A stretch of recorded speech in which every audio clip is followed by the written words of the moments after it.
ओम साई राम, सुप्रभात, good morning.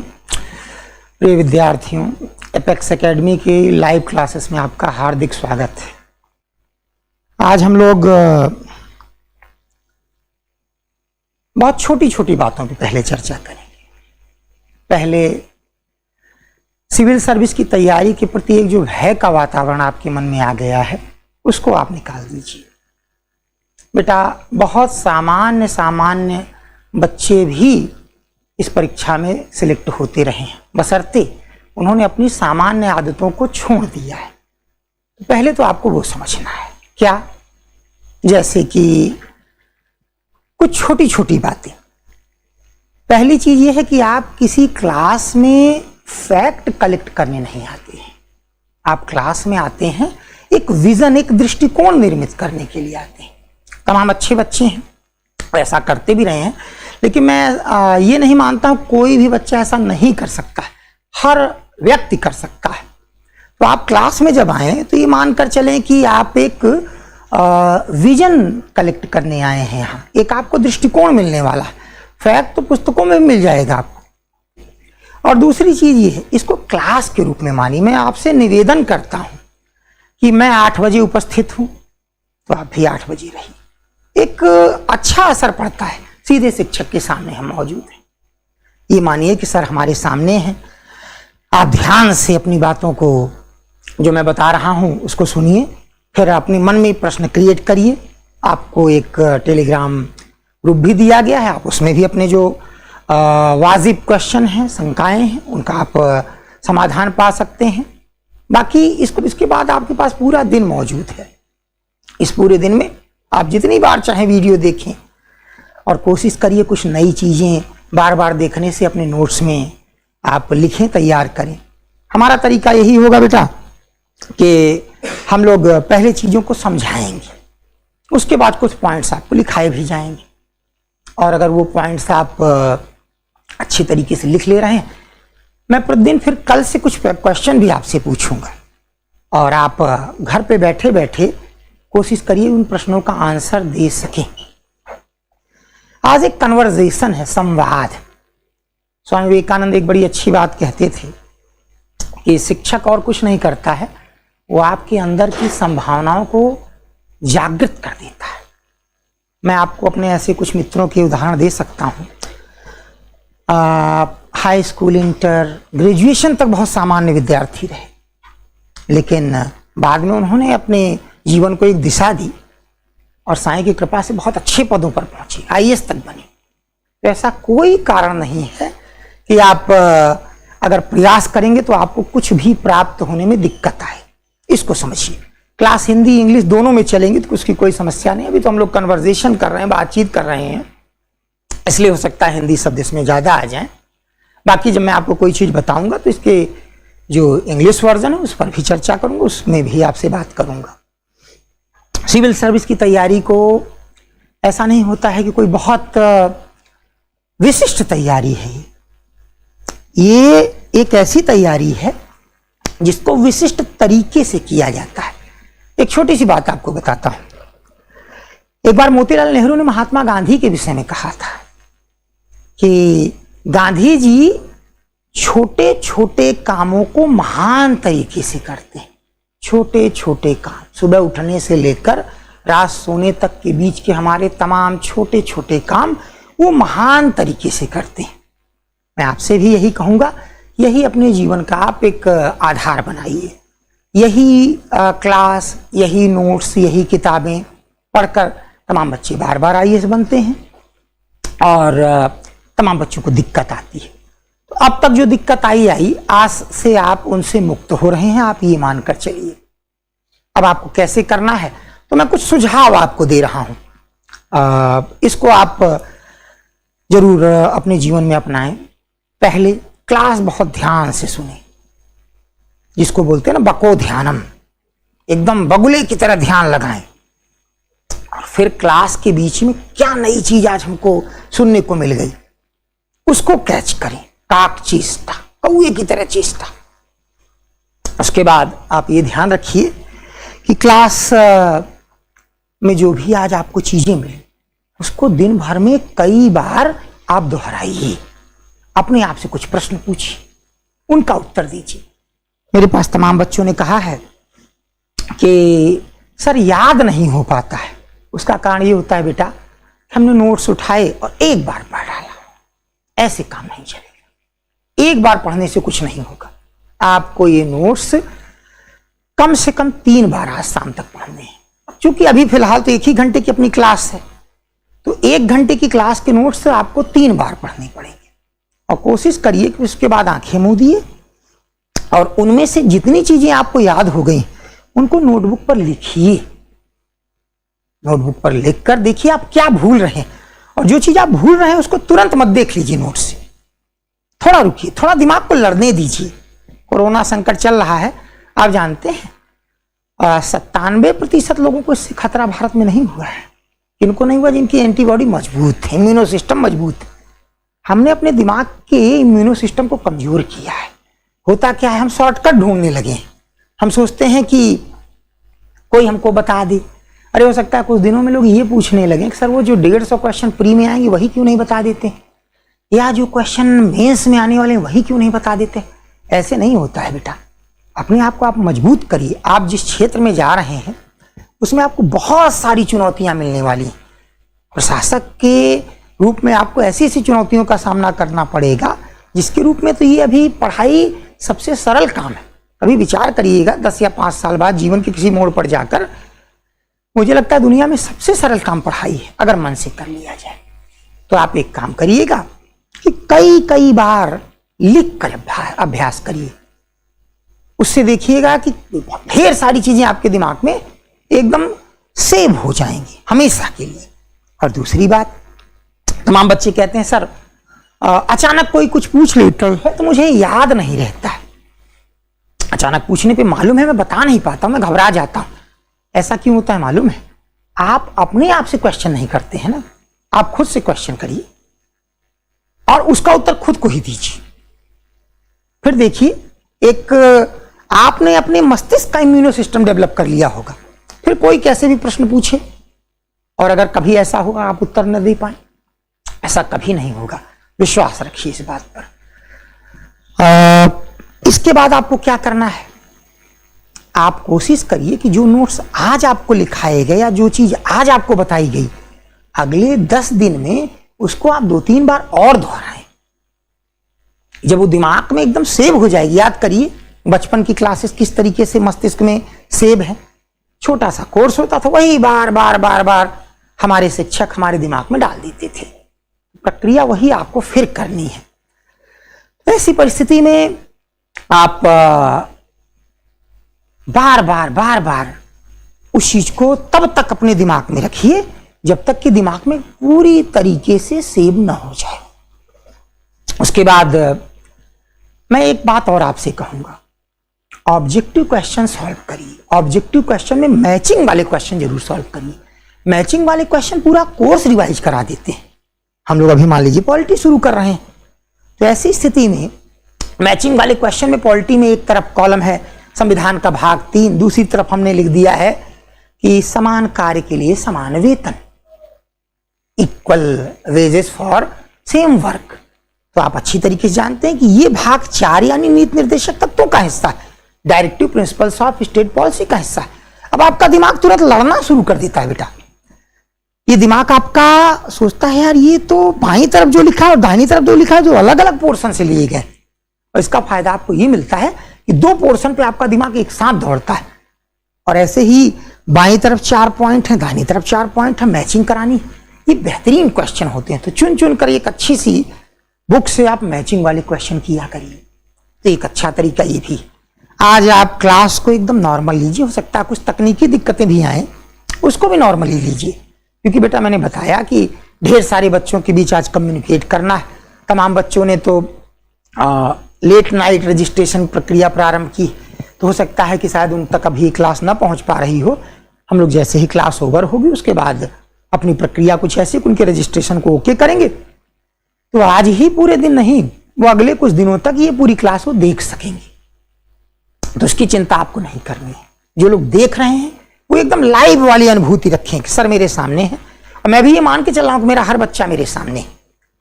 और ये विश्वास रखिए कि आप जैसा मैं कह रहा हूं, अगर उस तरीके से आप अपने आप को तैयार कर रहे हैं तो कोई कारण नहीं कि आप असफल हो। नकारात्मक चीजों से आज से ही मुक्त हो जाइए। आज कोई फैक्चुअल क्लास नहीं कि मैंने सीधे पॉलिटी के लेखक का नाम बताया, एक दो किताबों के नाम बताए और सीधे क्लास शुरू हो गई।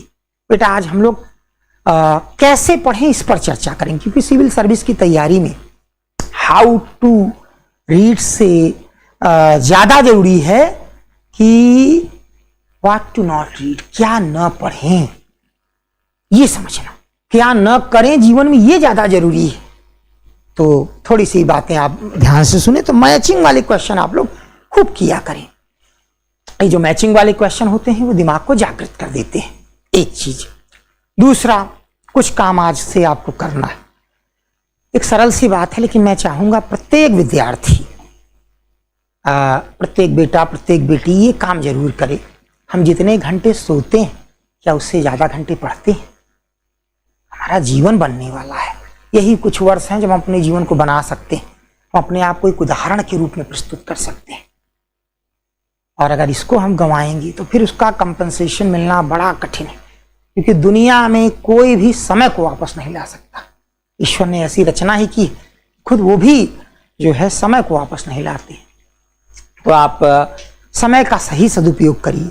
मैं चाहूंगा एक ऐसे टाइम टेबल आप अपना बनाएं कि 8 बजे से 9 बजे तक आप क्लास में मेरे साथ हैं। उसके बाद फिर आपने ध्यान से नोट्स बनाए, फिर बार बार वीडियो देखे कुछ नए पॉइंट छूट गए हो उसको तैयार किया। उसके बाद फिर उसको कई बार दोहराया। कुछ प्रिस्क्राइब बुक आपके सामने बताई जाएंगी, उन किताबों को आप देखिए, कुछ पॉइंट्स मिलेंगे। हम लोग शुरू में धीरे धीरे चलेंगे और मैं चाहूंगा बहुत एक ढंग से गहन अध्ययन, जिसको बोलते हैं ना कि इंटेंस स्टडी करनी है, हम लोग ऐसे करेंगे। ये मत सोचिएगा अरे नहीं सर मेरा तो वन लाइनर टाइप का एग्जाम होता है। बेटा ये कभी नहीं सोचना चाहिए।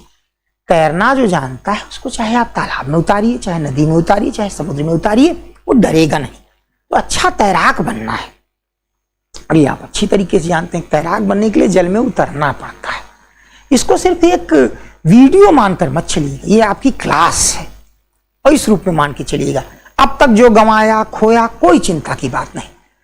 तुम्हारा टाइम टेबल ये रहेगा कि क्लास को ध्यान से देखा। उसके बाद बेटा मैं आप सबसे ये कहूंगा, न्यूज़पेपर बहुत पढ़ा करें। ये मेरी बड़ी शिकायत है अपने बच्चों से, और मैं अपने कुछ और बच्चों को भी जानता हूं, अगर वो सिर्फ न्यूज़पेपर पढ़ रहे होते तो आज IAS होते। तो न्यूज़पेपर जरूर पढ़ा करें।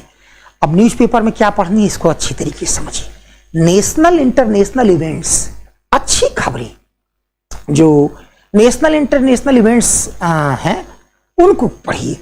जैसे कोरोना तो आजकल ज्वलन समस्या है, पेपर का एक बड़ा हिस्सा यही घेरता है, तो इसको तो आपको कवर करना है। लेकिन इसमें भी आप थोड़ा सामान्य से विशिष्ट चलिए। किसी देश ने क्या कोई नया मॉडल अपनाया है? हांगकांग ने ऐसा क्या कर दिया कि वो कह रहा है कि अब उसके यहाँ लॉकडाउन खत्म हो गया है?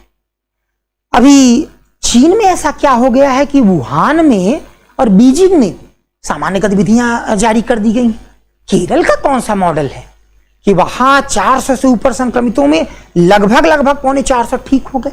ये बेटा तैयार करना है आप लोगों को। यही आपको IAS, IPS, PCS, PPS बनाएगा। और कोई ये ना सोचे अरे सर बहुत गहराई में हम जाके क्या करेंगे, ऐसा कुछ नहीं बेटा। ये गहराई हमेशा आपको फायदा देगी, हमेशा आपके लिए लाभप्रद रहेगी।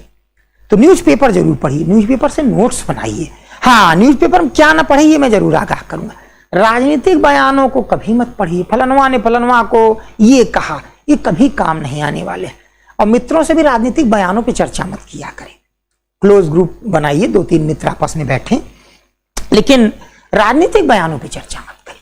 इससे सिर्फ आपका उनसे मनोमालिन्य होगा, आपकी उनके बीच डिसेंशंस क्रिएट होंगे, ये काम कहीं नहीं आएंगे। लेकिन अगर इस पर चर्चा हो रही है कि कानपुर में स्मार्ट सिटी का काम कितना आगे बढ़ चुका है, कानपुर में मेट्रो का काम कितना आगे बढ़ चुका है, ये चर्चा करिए। ये आपसे पूछेंगे इंटरव्यू में। आपको जान के आश्चर्य होगा कि जब मैंने IAS का आखिरी बार इंटरव्यू दिया बच्चों, तो मुझसे वो करीब 10 मिनट तक कानपुर की पराग डेयरी के विषय में पूछते रहे। दूध कैसे बनता है, दूध कैसे कलेक्ट होता है, किसानों को पेमेंट कैसे किया जाता है। छोटी छोटी चीजें। आप भी ऐसा करने की कोशिश करिए कि छोटी छोटी बातें कलेक्ट करिए, लेकिन राजनीतिक बयानबाजी मत उलझिए। और मेरा ये मानना है, इसको आप अपने दिलो दिमाग में बिठाइए, या विद्या सा विमुक्तये, विद्या वही है जो आपको मुक्त कर दे। किससे मुक्त कर दे? अगर हमारे अंदर जातिवादी भावनाएं, हम उससे मुक्त हो गए। हमारे अंदर सांप्रदायिक भावनाएं, हम उससे मुक्त हो गए। हम इंसान इंसान के बीच भेद करते हैं, उससे मुक्त है। एक दृष्टि देती है, और जो भी आईएएस बनते हैं उनमें ये दृष्टि होती है। कभी आप डीएम से मिलने जाइए, आपको अच्छा लगेगा। डीएम से, एसएसपी से जब आप मिलेंगे, लगेगा यार बड़ा सुलझा हुआ व्यक्ति है। तो ऐसा नहीं को डीएम बन के सुलझे हुए होंगे, आप इसको समझने की कोशिश करिए, वो सुलझे हुए हैं इसलिए डीएम बन रहे हैं। तो मुक्त हो जाइए, और अपने मित्रों के बीच में आप चर्चा सकारात्मक चीजों की करिए। तो न्यूज़पेपर जरूर पढ़िए, नोट्स का अच्छे तरीके से रिवीजन करिए, और जैसे कि अपनी क्लासरूम में प्रक्रिया थी, हर 10 दिन पे हम लोग टेस्ट रखते थे। अब यहाँ टेस्ट का शेड्यूल ऑनलाइन रहेगा आपका, तो आप अपने आप को खुद टेस्ट करते ना, फिर ऑनलाइन आपको जो टेस्ट दिए जाए उसकी प्रक्रिया आपको बाकायदा बताई ही जाएगी। इसके अलावा आप आपस में भी अगर मित्रों से बात करें, सकारात्मक चीजों की बात करिए। निगेटिव चीजें दिमाग में त्याग दीजिए, आज से ही त्यागना शुरू कर दीजिए। हो सकता है तमाम लोग, हम लोगों ने जो ग्रुप बनाया है कि आपकी कोई समस्या हो, तो उसमें एक बहुत प्यारा बच्चा है, और मैं साइंस से ही हमेशा मनाया करूंगा कि बहुत ऊंचाई तक जाए। अनुराग नाम है उसका। उस बच्चे ने बहुत सुंदर बात कही कि आपस में बातचीत करने में समय व्यर्थ न करो, ये जो अवसर मिला है उसका उपयोग एक दूसरे को मजबूत बनाने में करो। वो बच्चा क्लासरूम में भी इसी तरीके से एकदम अनुशासित, और शायद ही मुझे कभी निराश किया हो। तो इस समय तो मुझे नहीं दिख रहा है कि आप में से कौन कौन मेरी आंखों के सामने, लेकिन मैं मान रहा हूं कि सभी बच्चे मेरी आंखों के सामने हैं। आप भी यही भावना रखिए, लाइव होने की कोशिश करिएगा। आज तो खैर पहला दिन है, मान लीजिए आज रिकॉर्डेड लेक्चर कोई देखेगा, क्योंकि ढेर सारे बच्चों का रजिस्ट्रेशन बचा हुआ है। रजिस्ट्रेशन क्लास के बाद हो जाएगा, लेकिन कोशिश करिए कि एक अनुशासन लाएं हम लोग। अच्छा, एक छोटी सी चीज और, गांधी जी एक बड़ा अच्छा वाक्य कहते थे, फर्स्ट स्टेप इज क्लियर। जीवन में घना अंधकार हो, कुछ सूझ न रहा हो, आपके साथ भी ऐसा होगा। कभी किसी रिश्तेदार से कह के तो देखिए, आईएएस की तैयारी कर रहा हूं, तो जरा आप गौर करिएगा, उसकी आंखों में एक हास्य, चेहरे पे एक हंसी, वो उपहास उड़ा रही होंगी आपकी, उपहास कर रही होंगी आपकी क्षमताओं का। ये आईएएस बनने जा रहे हैं, कभी बुरा मत मानिए, इसको एक चैलेंज के रूप में लीजिए, और ईश्वर में आस्था रखते हुए पूरी तरीके से आप एक लक्ष्य के प्रति समर्पित हुई, एक रूटीन बनाइए अपना।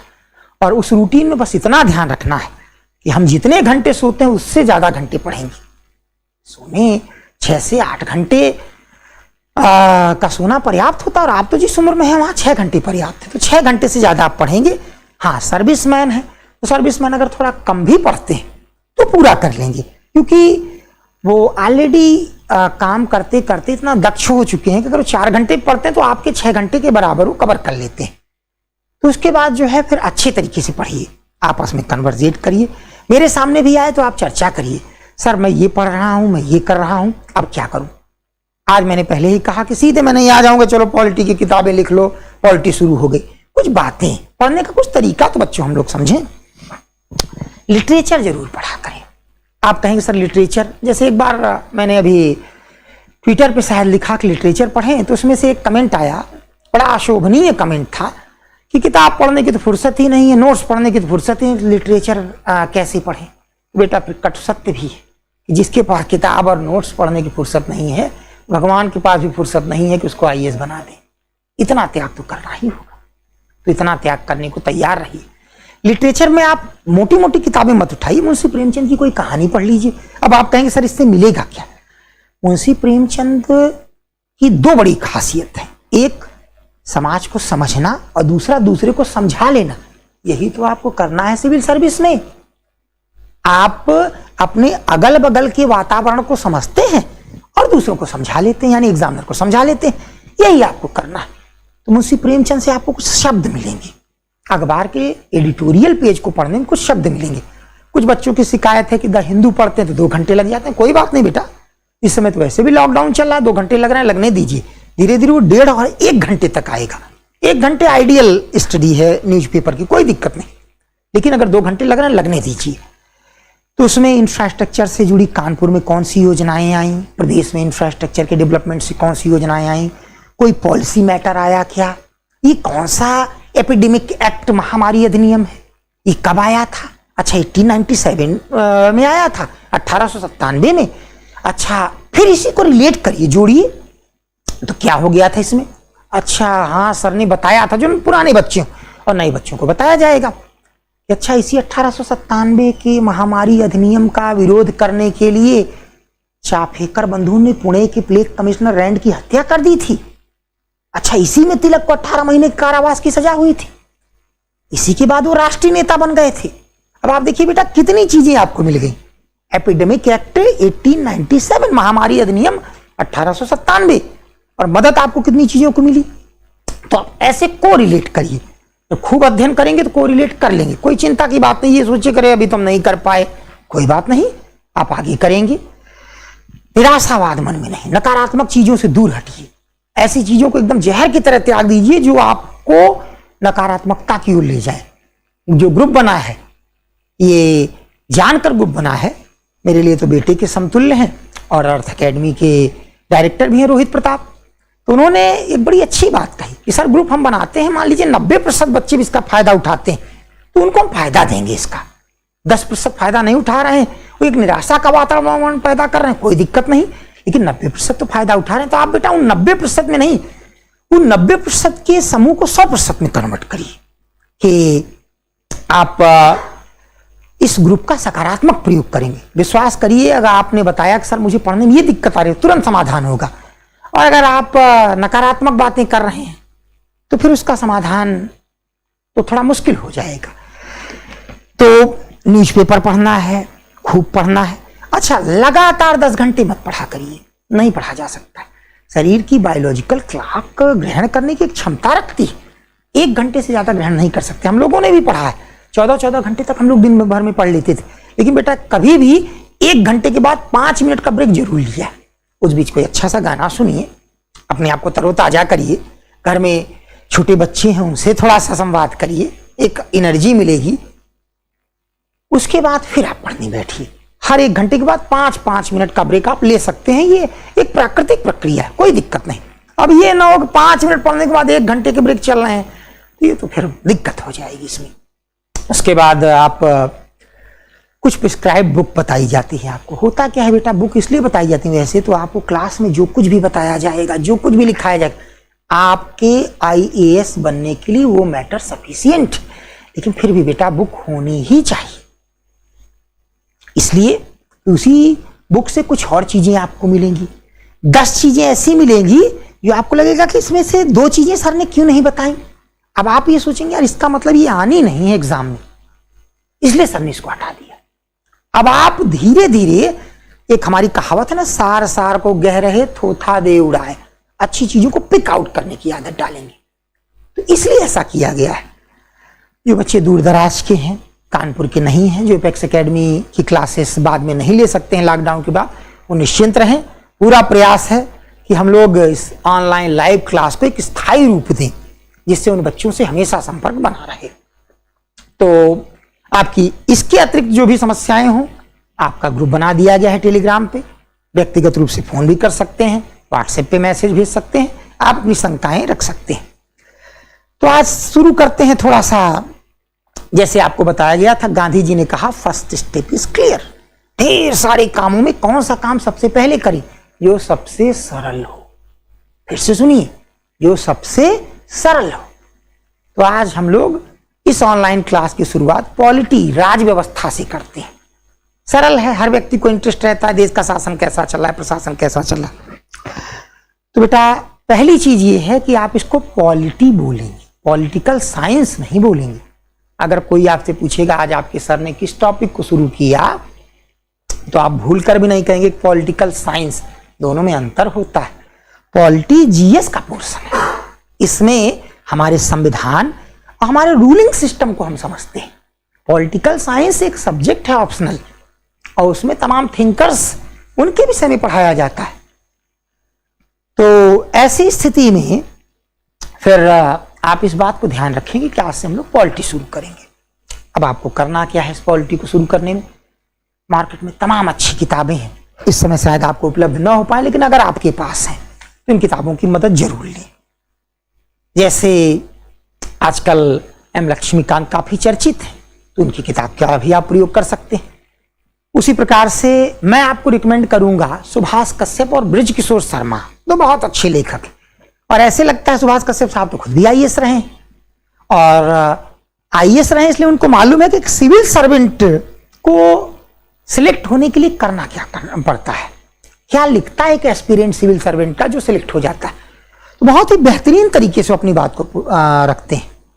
सुभाष कश्यप की दो किताबें हैं, our constitution and our parliament, पतली पतली किताबें हैं, आप दोनों रख सकते हैं। अगर ना हो तो कोई चिंता भी मत करिएगा, लॉकडाउन तक आपको पर्याप्त चीजें यहां मिल जाएंगी। इसीलिए मेरी जिम्मेदारी बढ़ जाएगी कि मैं आपको समझाऊं ज्यादा। तो कोई बच्चा इसको ये ना सोचे अरे मेरा तो वन लाइनर एग्जाम था, सर ने बहुत समझा दिया, कोई नुकसान नहीं करेगा। आप बाद में जब पीसीएस की तैयारी करेंगे तो आपको ये नहीं लगेगा ज्यादा समझा दिया, ज्यादा लिखा दिया। और दूसरी बात है जो आईएएस पीसीएस की तैयारी करेंगे उनको लगेगा नहीं नहीं, प्री मेंस इसके साथ साथ जीवन का एक दृष्टिकोण, दोनों चीजें हमारी जो है तैयार हुई। इसके अलावा बृजकिशोर शर्मा, सुभाष कश्यप, एम लक्ष्मीकांत, आपके पास कोई भी किताब हो तभी आप उससे काम चलाइए, कोई दिक्कत की बात नहीं। आपको कोई समस्या हो तो आप सीधे बता दीजिए मुझसे, सर मेरे पास ये किताब है, काम चल सकता है, तो मैं उत्तर आपको स्पष्ट रूप से दे दूंगा, उससे की कोई समस्या नहीं। मुख्य चीज क्लास में आपके 60 मिनट, पूरे 60 मिनट होने चाहिए। उसके बाद जब हम पॉलिटी पढ़ेंगे तो थोड़ा अखबार भी पढ़ते रहिए। तमाम ऐसी बातें आ जाती हैं जिसको आपको अखबार को देख के लगता है जैसे केंद्र सरकार ने कोई निर्देश दिया, किसी राज्य सरकार ने कोई हिचक दिखा दी, तो ये कौन सा संवैधानिक संकट क्रिएट हो गया, इसको भी देखने की कोशिश करिए। आपस में डिस्कशन करिए, हो सके 2-2, 3-3, 4-4 बच्चे आपस में, लंबा ग्रुप अगर आपस में बनाते हैं तो बातें कम, और जिसको कहते हैं ना कि व्यर्थ की बातें ज्यादा होती हैं। 2-2, 3-3 लोग मिलकर जो एक जैसे स्वभाव के हैं ऐसे बच्चे अपना ग्रुप बनाएं और आपस में ऐसे विषयों की चर्चा करें। ऐसा नहीं, आपके जीवन में मनोरंजन का भी एक महत्व है, मनोरंजन आपको एक ताजगी देता है, लेकिन वही है कि मनोरंजन बस उतना ही जितना कि दाल को आप फ्राई करते हैं, इससे ज्यादा नहीं। तो हम लोग शुरू करें पॉलिटी की विषय पे।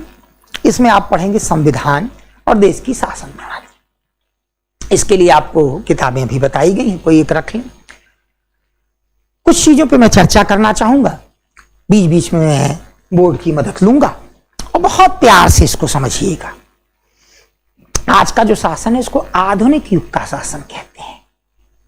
मध्यकालीन या एंशिएंट, प्राचीन कालीन या मिडवेल एरा के जो शासन थे उससे अलग है। इसमें अलगाव क्या है, तो बच्चों इसको जरा ध्यान से देखिएगा।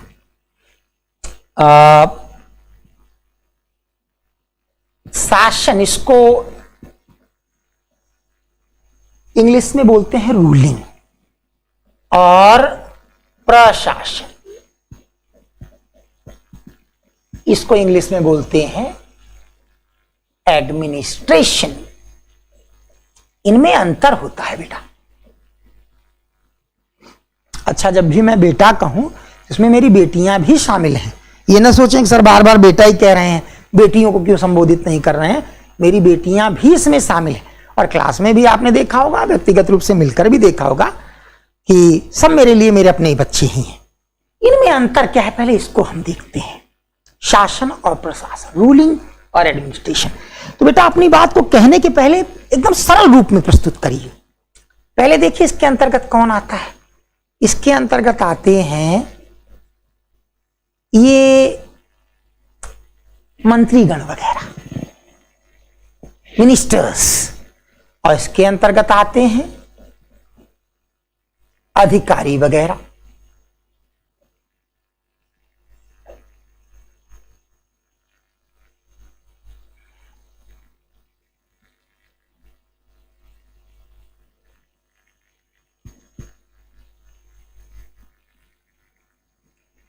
इस चीज को आप समझिए, शासन और प्रशासन। शासन के अंतर्गत मंत्रीगण वगैरह आते हैं, और प्रशासन में अधिकारी कर्मचारी ये सब आते हैं, ब्यूरोक्रेट्स आते हैं। जहराना तौर पर ये वरिष्ठ होते हैं, ये लोग सीनियर होते हैं। कितना भी यंग मिनिस्टर हो, 25 साल का व्यक्ति भारत में होम मिनिस्टर बन सकता है। और जो डीजीपी है वो करीब करीब 58-59 साल के होते हैं। जाराना तौर पे जो बहुत अर्ली एज में आईपीएस बन गए होंगे उस एज के वो होते हैं। लेकिन हमेशा जो मिनिस्टर होगा वो अधिकारी से वरिष्ठ होगा, सीनियर होगा। ये कनिष्ठ होंगे, जूनियर होंगे, ये सीनियर होंगे, ये जूनियर होंगे। ऐसा हमने क्यों किया? इस प्रश्न का उत्तर देंगे तो आप प्री के साथ मेंस भी तैयार कर लेंगे। यही तो लोकतंत्र है। इस प्रश्न का उत्तर आप अपने मन से ऐसे दीजिए। आज तो मैं आपसे बात कर रहा हूं, आप अपने आप से खुद बात करिए कि ऐसा क्यों कहा किया गया। तमाम लोग बताते हैं नहीं नहीं ये बड़े क्वालिफाइड होते हैं, इन्होंने बहुत अच्छा एग्जाम क्वालिफाई किया, तो इनको इनके अधीन नहीं रखना चाहिए। बेटा आपने अभी अंग्रेजों का युग नहीं देखा है ना। अंग्रेजों के युग में तो ये गायब था, सब कुछ लाट साहब के पास था। तो उस समय तो कलेक्टर और एसपी दोनों ही जो थे वो अंग्रेज थे। अब आप कल्पना करिए हमारे ऊपर जो अत्याचार होते थे उससे हमको मुक्ति कौन दिलाता था। इसलिए जब देश आजाद हुआ तो सरदार वल्लभ भाई पटेल ने कहा they are good servant but bad master. वो नौकर तो बड़े अच्छे हैं लेकिन मालिक बहुत बुरे हैं। तो इसलिए हमेशा अधिकारियों के ऊपर जो है शासन को यानी मंत्रियों को रखा जाता है। अब चूंकि ऐसा युग आ जाता है कि कभी कभी मंत्री अपनी हरकतों से आपकी निगाहों से उतर जाते हैं, इसलिए आपके मन में शिकायत है। लेकिन कभी योग्य मंत्रियों की बात करिए, जवाहरलाल नेहरू, सरदार वल्लभ भाई पटेल, लाल बहादुर शास्त्री और आज के युग तक तमाम ऐसे लोग, तो आप कल्पना करिए जरा कि क्या इनके अधीन अधिकारियों को नहीं होना चाहिए था? अगर सरदार वल्लभ भाई पटेल के अधीन आईसीएस न रहते तो रियासतों के एकीकरण में इतनी बड़ी संख्या में शरणार्थी आ रहे थे देश में, उनका प्रयोग करके हमको राहत दे पाते वो? इसको भी तो आपको सोचना होगा। हर चीज का एक कारण होता है। ये करते क्या है ये लोग? ये बेटा नीति बनाते हैं, पॉलिसी मेकिंग, नीति निर्माण का कार्य करते हैं। पॉलिसी क्या होती, नीति क्या होती, क्या करें क्या न करें, ये पॉलिसी। जैसे आपने अपने जीवन में बनाया कि आज हम पढ़ेंगे, ये पॉलिसी है, और किसी ने कहा कि आज हम नहीं पढ़ेंगे, ये उसकी पॉलिसी है, और रिजल्ट दोनों की मिलने हैं। तो ये लोग नीति बनाते हैं, पॉलिसी मेकिंग, और ये उसको इंप्लीमेंट करते हैं। अब फिर से यहां एक प्रश्न मन में उठेगा, अरे ये तो अनपढ़ होते हैं, ये नीति कैसे बना देते हैं? नहीं नहीं, ये गलत बात है, ये सभी अनपढ़ नहीं होते हैं। आप कल्पना करिए जवाहरलाल नेहरू अगर अनपढ़ होते तो भाखड़ा नांगल जैसे, भिलाई इस्पात स्टील प्लांट जैसे तमाम project, ISRO, BARC, IIM, IIT, ये सब हो पाते हमारे पास? तो ये सब अनपढ़ नहीं होते। इसको आप अच्छी तरीके से ध्यान रखिएगा। अगर ये भविष्य की दृष्टि रखने वाला व्यक्ति होता है, मैं बार बार कोटेशंस प्रयोग करता हूं, आप भी इसको सीखिए। ये आपके एसे को, आपके आंसर राइटिंग को एक बेहतरीन मोड देते हैं। अभी नहीं लेकिन 2-4 दिन बाद आप कुछ न कुछ लिखा भी करिए, 100 शब्द, 50 शब्द, इससे आप अपने आप को एक्सप्रेस कर पाएंगे। तो ये पॉलिसी मेकिंग का काम करते हैं, ये उसको इंप्लीमेंट करते हैं। ये एक निश्चित समय के लिए आते हैं, हमारे देश में 5 साल के लिए आते हैं, लेकिन इनको एक स्थायी कार्यकाल दिया जाता है कि एक बार रिक्रूट हो गए तो फिर 60 साल की उम्र तक वो रहेंगे। इसीलिए कहते हैं ये निर्वाचित होते हैं, इलेक्टेड लोग हैं ये, है ना।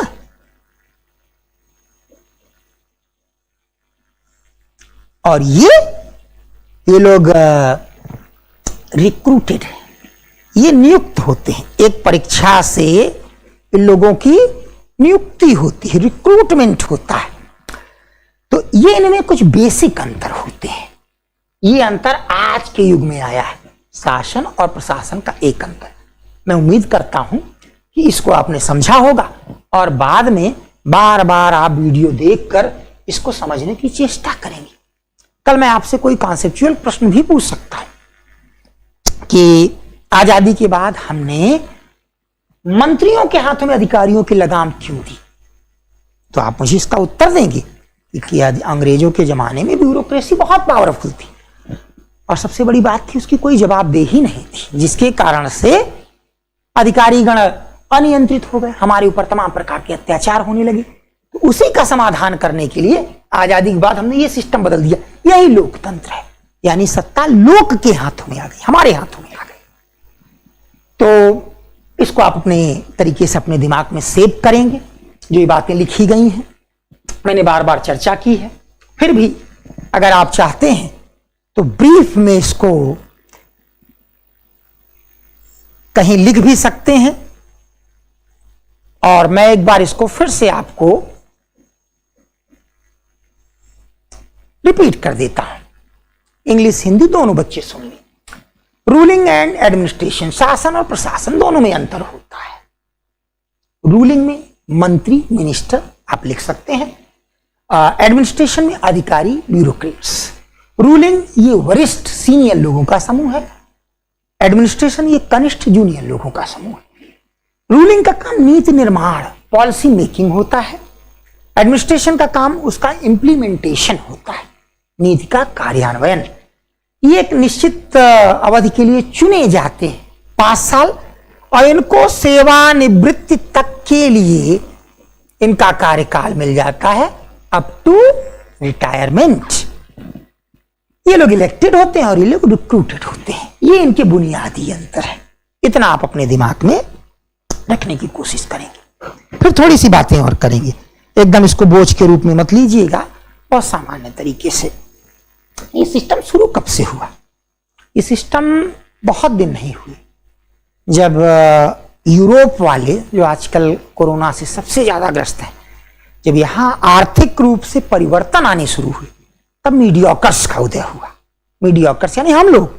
जब मीडियोकर्स सामने आए तो मीडियोकर्स को लगा हमको भी शासन में जगह चाहिए, हमको भी सत्ता चाहिए। उसके पहले सत्ता किसके हाथ में थी? राजाओं, सामंतों, इनके हाथ में थी। तब इन मीडियोकर्स को शासन में जगह देने के लिए कुछ नियम आए, और ऐसे ही एक विचारक उभर कर सामने आया। इसका नाम था मॉन्टेस्क्यू। मैं भी यहां आ रहा हूं, आप उसको ध्यान से देखिए।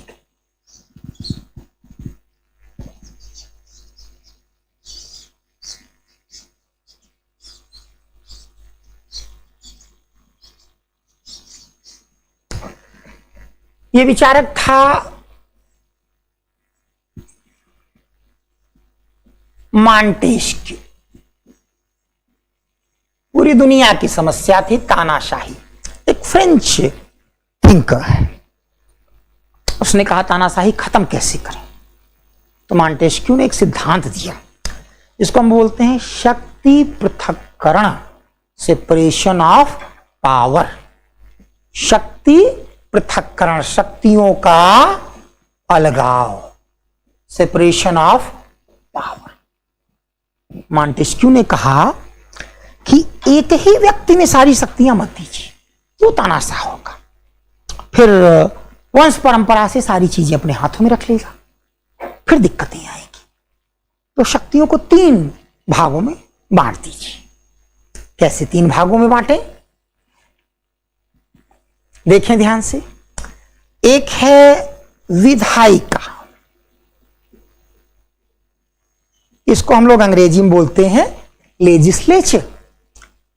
बच्चों, जब मैं आपसे बाद में पूछूंगा तो विधायिका का अर्थ यहां ब्रैकेट में मैं लिख दे रहा हूं। केंद्र में संसद से है पार्लियामेंट, और हमारे राज्य में जो राज्य का विधान मंडल है स्टेट लेजिस्लेचर, ये दोनों ही विधायिका है, ये दोनों ही लेजिस्लेचर।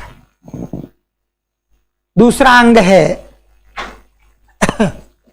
कार्यपालिका, एग्जीक्यूटिव, ये दूसरा अंग है। इसमें इस वाले अंग में अधिकारीगण, कर्मचारीगण, ये सब आ जाते हैं। और तीसरा अंग है न्यायपालिका, जुडिशियरी। इनको आप जानते हैं, सुप्रीम कोर्ट, हाई कोर्ट, ये सब जुडिशियरी के हिस्से हैं। तो इस बात को आप समझिए कि मॉन्टेस्क्यू ने कहा क्या। मॉन्टेस्क्यू ने कहा कि शासन की शक्तियों को 3 भागों में बांटे। कानून कोई बनाए, और कानून वो बनाए जो जनता के द्वारा चुने गए। जनता की इच्छा से शासन तभी हो पाएगा। राजा बनाएगा तब तो फिर ऊट पटांग के कानून बना देगा। कभी वो दाढ़ी की लंबाई तय करेगा, कभी पैजामे की लंबाई तय करेगा। जनता की इच्छा से एक संस्था चुनी जाए, कानून और बनाए, वही विधायिका, वही लेजिस्लेचर। हमारे यहाँ केंद्र में पार्लियामेंट, संसद, और प्रदेश में विधानमंडल, स्टेट लेजिस्लेचर, ये विधायिका, ये कानून बनाते हैं। उसके बाद इसको इंप्लीमेंट करने का दायित्व एग्जीक्यूटिव को दे देते हैं, जैसे अभी हमने देखा, उसको एग्जीक्यूट करती रहती है। उसके बाद फिर जो दोषी लोग होते हैं उनको दंडित करने की जिम्मेदारी न्यायपालिका के पास होती है। यही शक्ति पृथक्करण का सिद्धांत है, यही सेपरेशन ऑफ पावर की थियरी है। आज दुनिया का हर लोकतांत्रिक देश ऐसे ही इसको फॉलो करता है। दुनिया के हर देश में आज यही सिस्टम फॉलो किया जाता है। इसी को लोकतंत्र हम एक ढंग से कह सकते हैं। लोकतंत्र की पहचान ही है। तो अब ये सिस्टम चलता है जो कि मॉन्टेस्क्यू ने दिया था, फ्रेंच दार्शनिक था। ये घटना आज से करीब करीब 200 वर्ष से भी ज्यादा पुरानी होगी, बल्कि 250 वर्ष। तो ये एक अवधारणा है जो पूरी दुनिया अपनाती है। अब कुछ बातें और भी, जैसे दुनिया में कितनी प्रकार की शासन प्रणालियां हैं, कैसे कैसे शासन होता है विश्व का, इसको भी समझना आवश्यक है। आज दुनिया में 200 से ऊपर देश है और मैक्सिमम देश जिस शासन प्रणाली को अपनाते हैं उसको लोकतंत्र कहते हैं, डेमोक्रेसी। तो जरा आप देखेंगे ये लोकतंत्र या डेमोक्रेसी क्या है। वैसे तो इसकी सर्वश्रेष्ठ परिभाषा अब्राहम लिंकन ने दी। आप कोशिश करिए कि हर चीज में थोड़ा नयापन लाने की चेष्टा करें, लेकिन इतनी बेहतरीन परिभाषा लिंकन की है कि आप उसको अभी भी प्रयोग कर सकते हैं। बोलते हैं ना, democracy is the government of the people, by the people, for the people. Democracy is the government of the people, by the people, for the people. लोकतंत्र एक ऐसी सरकार है जो जनता की, जनता के द्वारा और जनता के लिए हो। इतनी बेहतरीन परिभाषा है कि इसको बदलने की कोई आवश्यकता नहीं। लेकिन क्या लोकतंत्र सब एक जैसे होते हैं? आज दुनिया में 250 देश, 175 कंट्री लोकतंत्र को अपनाते हैं। लेकिन बच्चों, लोकतंत्र का जो घर है वो स्विट्जरलैंड को कहते हैं, स्विट्जरलैंड को। लोकतंत्र की जननी ब्रिटेन की पार्लियामेंट को कहा जाता है। Mother of democracy British parliament को कहते हैं। और दुनिया की सबसे पुरानी संसद वो आइसलैंड की अल्पिंजी। तो आज मैं चाहता हूं पहले हम लोग इन्हीं पर थोड़ी सी चर्चा करें।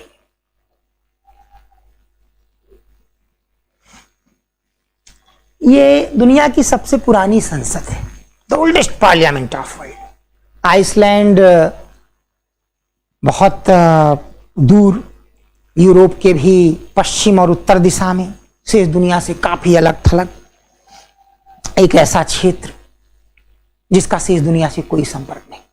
उसने बच्चों ये संसद 10वीं शताब्दी में बना ली थी, 10th सेंचुरी में। यही दुनिया की सबसे पुरानी संसद है। लेकिन इसका असर शेष दुनिया पे पड़ा नहीं। फिर धीरे धीरे ब्रिटेन आगे आया।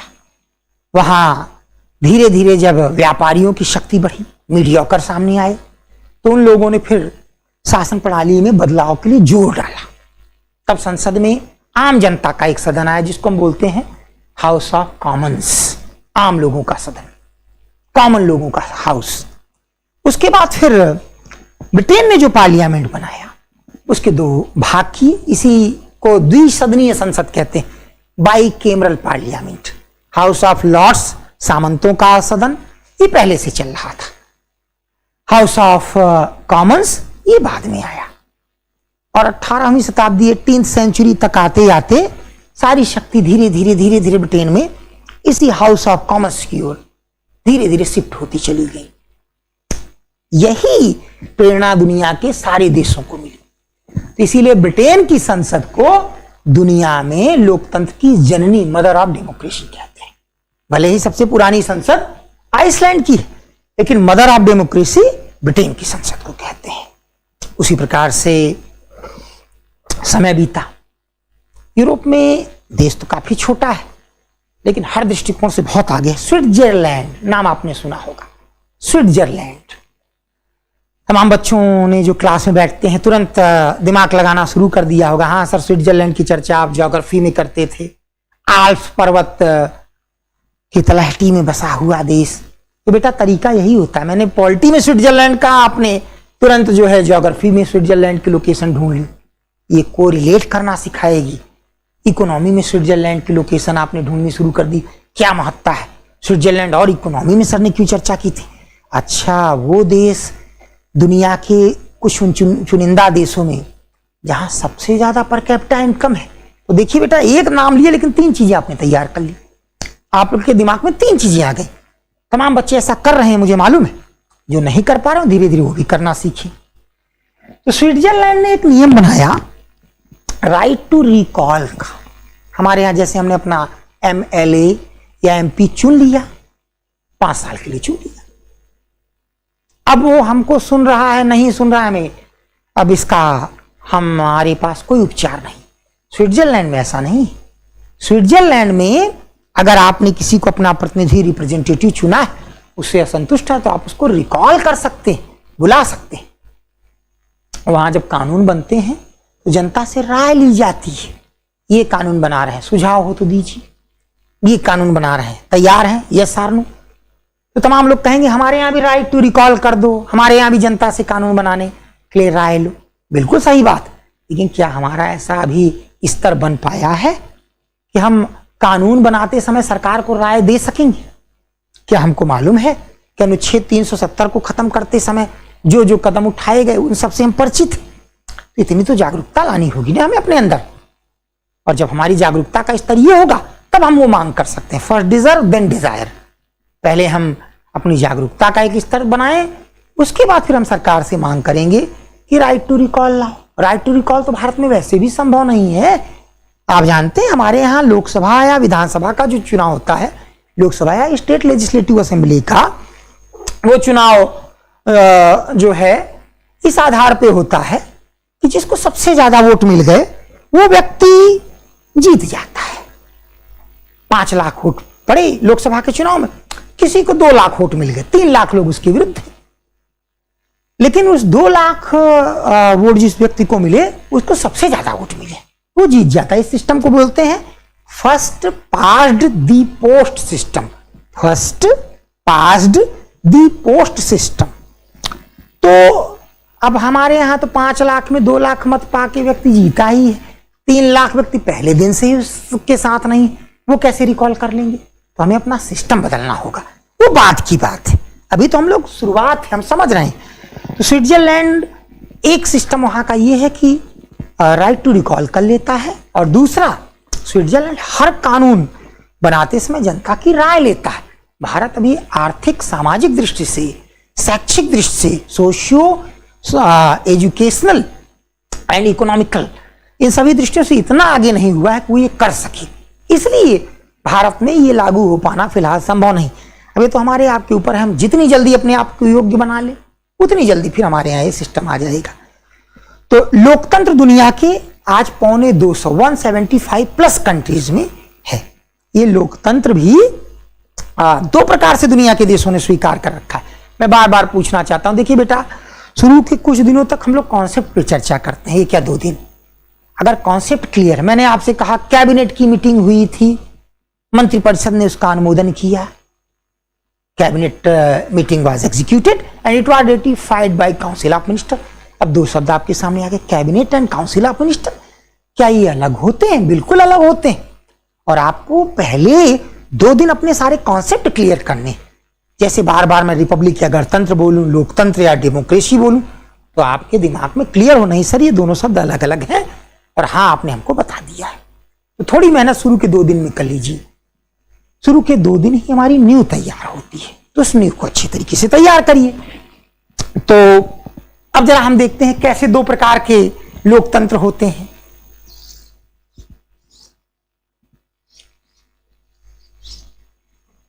देखिए,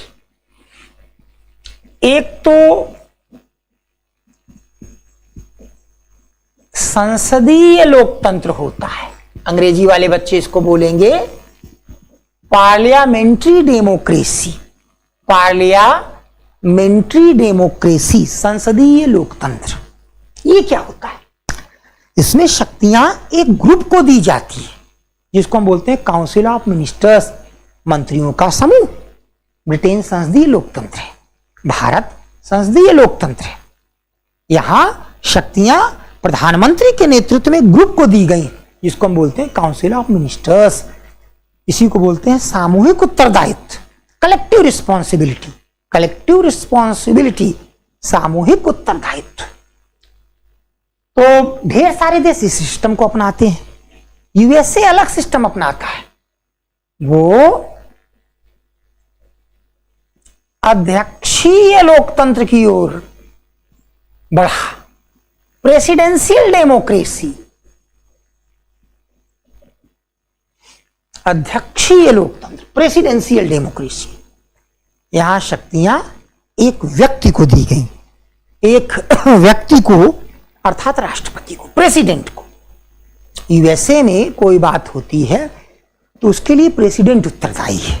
हमने आपको चुना था, आपने अपनी सहायता के लिए जो मंत्री नियुक्त किए, हमें उनसे मतलब नहीं है, हमने आपको रिस्पॉन्सिबिलिटी दी।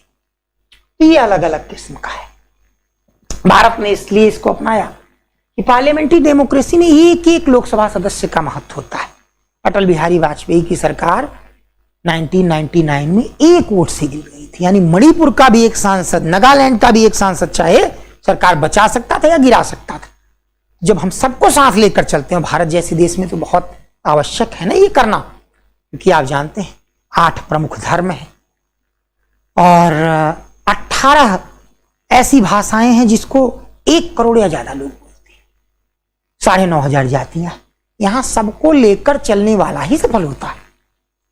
भारत में मिड वे, मध्य मार्ग, जो महात्मा बुद्ध कहते थे, हमेशा वही चलता रहा है। भारतीय न तो अतिवादी होते हैं और सबको लेकर चलने के लिए ही हमने संसदीय लोकतंत्र को चुना। अगर हमने ये सिस्टम चुना होता, प्रेसिडेंशियल डेमोक्रेसी, जैसे यूएसए ने चुना है, तो बेटा अगर नर्मदा के उत्तर के राज्य किसी एक व्यक्ति को चुन लेते और दक्षिण के सारे राज्य उसका विरोध करते, तो धीरे धीरे साउथ के राज्यों में एक बात आती ना, यार ये शासन प्रणाली हमको कोई जगह नहीं दे पा रही है। और अभी क्या है, अभी ऐसा शायद ही कोई राज्य होगा जिसको केंद्रीय मंत्री परिषद, यूनियन काउंसिल ऑफ मिनिस्टर्स में रिप्रेजेंटेशन जगह न मिली हो। हर राज्य का प्रतिनिधित्व है। तो हमारे देश के लिए ये सिस्टम ठीक है। हम लोग एक बहुत डाइवर्सिफाइड सोसाइटी है, हम लोग एक बहुत कह लीजिए कि विविधता वाले समाज है। तो उस परिस्थिति में हमारे देश में ये लोकतंत्र चुना गया है और यूएसए ने ये लोकतंत्र चुना गया। मैं चाहूंगा कि छोटे छोटे शब्दों में आप इसको लिख लीजिए, संसदीय लोकतंत्र, पार्लियामेंट्री डेमोक्रेसी। एक शब्द आपने सिर्फ लिख लिया, उत्तरदायित्व एक समूह ब्रैकेट में मंत्री परिषद का होता है। Accountability is of a group, that is council of ministers. फिर आपने लिखा अध्यक्षीय लोकतंत्र, प्रेसिडेंशियल डेमोक्रेसी। आपने एक लाइन में लिखा उत्तरदायित्व एक व्यक्ति का होता है। Accountability is of a single person, जैसे यूएसए का राष्ट्रपति एज यूएस प्रेसिडेंट। और यहां क्या था, ब्रिटेन और भारत के प्रधानमंत्री और उनकी मंत्रिपरिषद, प्रधानमंत्री और उनकी मंत्रिपरिषद, prime minister and it's council of minister साथ साथ।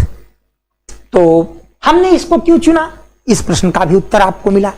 तो जो बच्चे जैसे मेंस वगैरह की भी तैयारी साथ साथ करना चाहते हैं, उसको कुछ प्रश्न है उस पर विचार भी करें कि भारत ने संसदीय प्रणाली एक योजनाबद्ध तरीके से अपनाई। India adopted parliamentary system in a planned वे।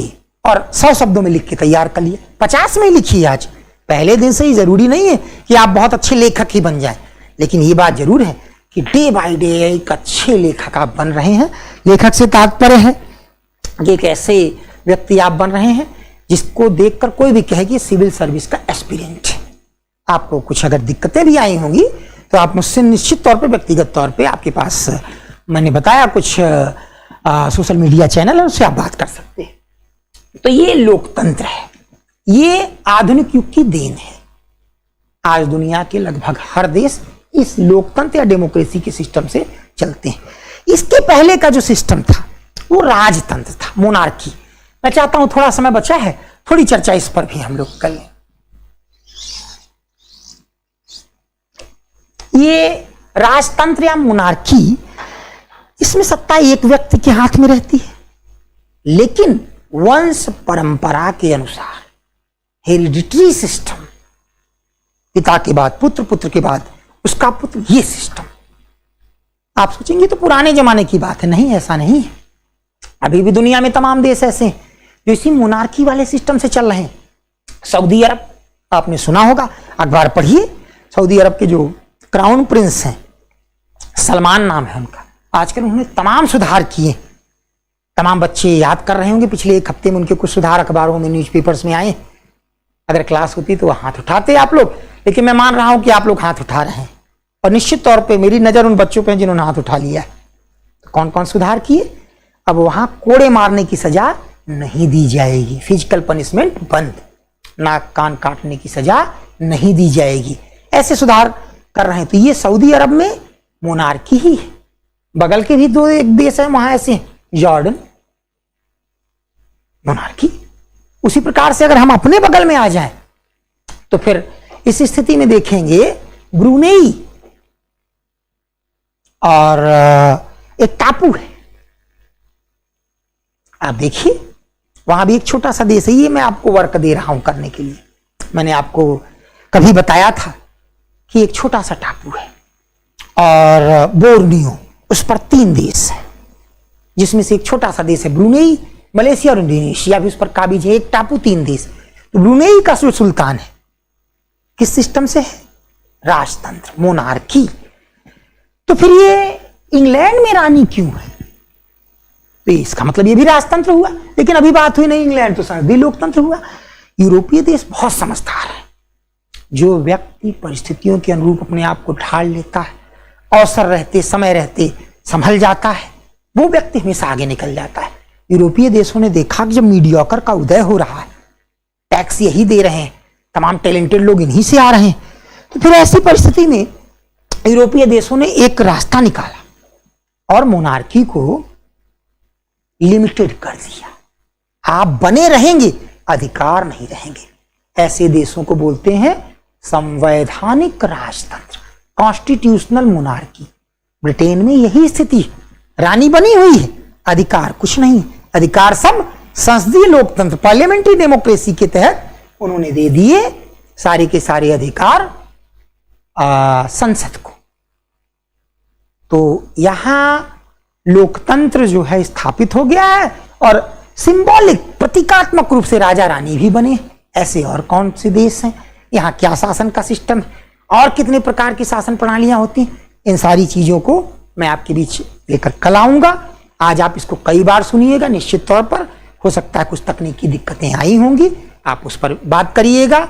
बाकी जो बच्चे चैनल से नहीं जुड़ पाए हैं, आज उनको जोड़ने की चेष्टा की जाएगी, और डे बाय डे हम लोग कोशिश करेंगे कि अपने आप को और इम्प्रूव कर सकें। ठीक है बच्चों, अच्छे तरीके से रिवाइज करिए। आज का दिन आपका शुभ हो। ओम साईं।